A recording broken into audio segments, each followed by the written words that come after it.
وَنُنَزِّلُ مِنَ الْقُرْآنِ مَا هُوَ شِفَاءٌ وَرَحْمَةٌ لِّلْمُؤْمِنِينَ۔ رسول اکرم صلی اللہ علیہ وسلم نے محترم بھائی نے نماز کے بعد دعا کے متعلق سوال کیا ہے، اجتماعی دعا کہ امام صاحب دعا مانگیں اور مقتدی ان کے ساتھ شامل ہوں، اس کے بارے میں دین سے اور نبی صلی اللہ علیہ وسلم کی سنت سے اور آپ صلی اللہ علیہ وسلم کی احادیث مبارکہ سے ہمارے کیا رہنمائی ملتی ہے۔ جیسے میں نے عرض کیا کہ دعا کی قبولیت کا وقت اذان کے بعد سے لے کر اقامت تک کا بڑا وقت ہوتا ہے جس میں دعا قبول ہوتی ہے، اور نماز کے اندر دعا قبول ہوتی ہے اور نماز کے بعد بھی دعا قبول ہوتی ہے۔ جو قبولیت کے اوقات ہیں، رات کا پچھلا حصہ اور نماز کے بعد کا وقت، یہ بھی قبولیت کے اوقات میں سے نبی صلی اللہ علیہ وسلم نے فرمایا ہے کہ ان میں بھی دعا قبول ہوتی ہے۔ لیکن دعا دو طرح کی ہوتی ہے، یہاں ایک بات سمجھ لیں۔ ایک دعا ہوتی ہے جس کو کہا جاتا ہے سوال کی دعا، مانگنا سوال کر کے، یا اللہ مجھے یہ دے دے، یا اللہ مجھے یہ دے دے، مجھے بخش دے، مجھ پہ رحم فرما دے، میرے اوپر کرم کر دے، میری مشکل آسان فرما دے، میرے رزق میں برکت دے دے، میری زندگی میں برکت دے دے، عافیت عطا فرما دے، سوال کی دعا، دعا المسئلہ۔ اور ایک دعا ہوتی ہے عبادت کی دعا، دعا العبادہ، کہ بندہ اللہ کی عبادت میں لگا ہوا ہو پھر دعا ہو رہی ہے۔ نبی صلی اللہ علیہ وسلم نے فرمایا افضل الدعاء الحمدللہ، سب سے بہتر دعا کیا ہے کہ انسان الحمدللہ پڑھے۔ الحمدللہ میں کوئی سوال ہے؟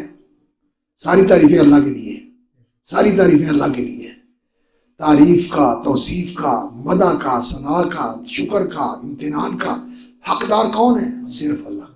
بندہ یہی پڑھی جائے تو یہ سب سے بہتر دعا ہے، یہ سب سے بہتر دعا ہے۔ اور اسی طرح جو دوسرے اذکار ہیں نماز کے بعد، یہ بھی دعا ہیں، یہ دعا ہے عبادت والی دعا، سوال والی تو نہیں ہے، عبادت والی دعا ہے۔ اور خاص طور پر سبحان اللہ والحمد للہ واللہ اکبر، یہ جو کلمات ہیں نبی صلی اللہ علیہ وسلم نے سکھائے، یہ ایسی دعا ہے، یہ ایسی دعا ہے، سبحان اللہ والحمد للہ واللہ اکبر 33 دفعہ پڑھ لے آدمی، 34 دفعہ بھی پڑھ لے وہ بھی ٹھیک ہے، اور 33 دفعہ پڑھ کے 99 دفعہ یہ پڑھ لیا، اور لا الہ الا اللہ وحدہ لا شریک لہ لہ الملک و لہ الحمد وہو علی کل شیء قدیر، یہ ایسی دعا ہے کہ جو نماز کے بعد پڑھ لے، نبی صلی اللہ علیہ وسلم نے فرمایا کہ سب اس کے سارے ہی گناہ معاف ہو جاتے ہیں۔ گناہوں کی معافی کے لیے دعا کرنی ہے، یہ پڑھ لو گناہ معاف ہو جاتے ہیں۔ اور انسان یہ چاہتا ہے نا کہ میرے کام سنور جائیں، میرے کام سیدھے ہو جائیں، تو نبی صلی اللہ علیہ وسلم نے ضمانت دی، فرمایا لا یخیب قائلہن، ان کلمات کا پڑھنے والا ناکام ہوتا ہی نہیں ہے، کسی میدان میں ہارتا ہی نہیں۔ جو اللہ کے رسول کی بتائی ہوئی چیزیں ہیں ان پہ تو ہمیں دل نہیں ٹھہرتا، اور جن چیزوں کی عادت پڑی ہوئی ہے وہ عادت چھوٹ جائے نا تو پریشان ہو جاتے ہیں۔ اور دعا کیا ہوتی ہے؟ عادت کی دعا ہوتی ہے۔ اگر کسی وقت امام کا دل کر رہا ہے نا لمبی دعا کے لیے، اور لمبی کر دے، وہاں چل ہم بس بھی کر رہے مردے اور بخشا کے چھڑنا ہے، لمبی دعا جو ہے وہ بھاری بن جاتی ہے۔ اس لیے میں کہتا ہوں کہ دعا وہ ہے جو آپ کریں، جو آپ کریں۔ آپ نماز کے بعد دعا کرنا چاہتے ہیں تو کریں، بیٹھ جائیں، ذکر کریں، ذکر کے بعد دعا کریں، جتنی دیر چاہتے ہیں آپ دعا کرتے رہیں، نماز کے بعد دعا کا وقت ہے۔ لیکن اجتماعی عمل جو ہے وہ نماز کے ساتھ ختم ہو گیا، اب اس کے بعد انفرادی عمل شروع ہو جائے گا۔ لیکن اگر کسی وقت کسی نے کہہ دیا، کوئی کہتا ہے کہ جی امام صاحب دعا فرما دیں، میرا مریض ہے دعا فرما دیں، میری پریشانی ہے دعا فرما دیں، تو آپ اس کے لیے کر دیں۔ کیوں؟ نبی صلی اللہ علیہ وسلم نے فرمایا ہے کہ جب کوئی مسلمان کسی کام کے لیے بلائے تو اس کی دعوت قبول کرو۔ ہم نے تو صرف کھانے کی دعوت ہی سمجھا ہوا ہے، نہیں، جس کام کے لیے بلائے نا تو اس کی دعوت قبول کرنی چاہیے۔ تو دعا کی دعوت دے کے جی دعا کر دیں تو پھر اس کی بات مان لینی چاہیے، اس لیے مان لینی چاہیے کہ اس سے میرا بھائی خوش ہو جائے گا، اور میں اس کے لیے کروں گا اللہ میرے لیے آسانی کر دے گا۔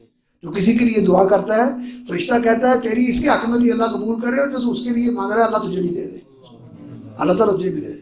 تو کسی کے کہنے پر اگر آدمی دعا کر دے تو یہ بھی ٹھیک ہے، لیکن جو صحیح طریقہ ہے نا وہ یہ ہے کہ اذکار کیے جائیں، اور اذکار کے بعد بیٹھ کے پھر انسان کا جی چاہتا ہے دعا کرنے کے لیے کرے، کرے دعا، دل بھر کے کرے دعا، اور دعا وہی ہے جو آپ کا مسئلہ ہے پھر آپ کریں.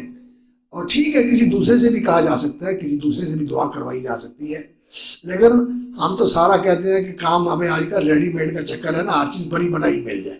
تو دعا بھی میرے پاس تسی کر دے جے، نماز بھی میری تسی پڑھ دے جے، تو قرآن بھی مگر بخش کے تسی پڑھ کے بخش دے جے، میں فارغ ہی فارغ رہوں. یہ کام نہیں چلتا. اللہ تعالیٰ چاہتے ہیں کہ میرا بندہ میرے ساتھ اپنا تعلق رکھے. اللہ تعالیٰ چاہتے ہیں کہ میرے بندے کا میرے ساتھ ذاتی تعلق ہو، ڈائریکٹ تعلق. اس سے انشاءاللہ اللہ تعالیٰ بڑی کرنے والی فرماتے ہیں. باقی اگر وہ کہے تو مانگی جا سکتی ہے. اور یہ کو جیسے آپ نے کہا کہ یہ نبی صلی اللہ علیہ وسلم کی سنت راتبہ نہیں ہے کہ آپ نماز کے بعد اجتماعی دعا کرتے ہیں. کبھی کبھی نبی صلی اللہ علیہ وسلم نے کی ہے اجتماعی دعا، جنگ احد کے بعد دعا کی تھی. اسی طرح نبی صلی اللہ علیہ وسلم نے اور بھی بعض موقعوں پر دعا فرمائی ہے اجتماعی، لیکن نماز کے بعد آپ صلی اللہ علیہ وسلم کا یہ معمول نہیں تھا کہ وہ اجتماعی دعا کرتے ہوں جیسے آج رواج بنا ہوا ہے. یہ رواجی دعا ہے، یہ مسنون دعا نہیں ہے. اور ہے بھی ایسی کہ ادھر دعا کر رہے ہوتے ہیں ادھر دیکھ رہے ہوتے ہیں کہ یہاں ٹائم کرنا مولوی صاحب لمبی تو کر جا رہے ہیں، نماز بھی ایڈی لمبی پڑھائی تھی، دعا بھی لمبی کھینچی جاتے ہیں. ایسی دعا کا کیا فائدہ جس دعا پہ دھیان ہی نہیں ہے، جس دعا سے بندہ الجھا ہوا ہے. اس لیے ایسی دعا کی بجائے نا بندہ خود دعا کرے. بہترین صدقہ جاریہ حاصل کرنے کے لیے اس ویڈیو کو لائک، کمنٹ اور شیئر کرنا مت بھولیں.